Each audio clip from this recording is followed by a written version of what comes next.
বারবার boiler tube ফেলিউরের কারণ কি?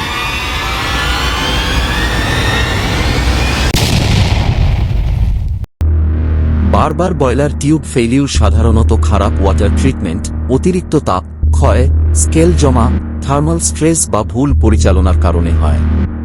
স্কেল জমে গেলে তাপ পরিবহন কমে যায় এবং টিউবের ধাতব তাপমাত্রা বেড়ে যায়, ফলে টিউব দুর্বল হয়ে পড়ে।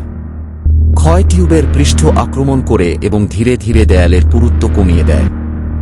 হঠাৎ তাপমাত্রা পরিবর্তনের কারণে থার্মাল স্ট্রেস তৈরি হয় যা টিউব ক্ষতিগ্রস্ত করে।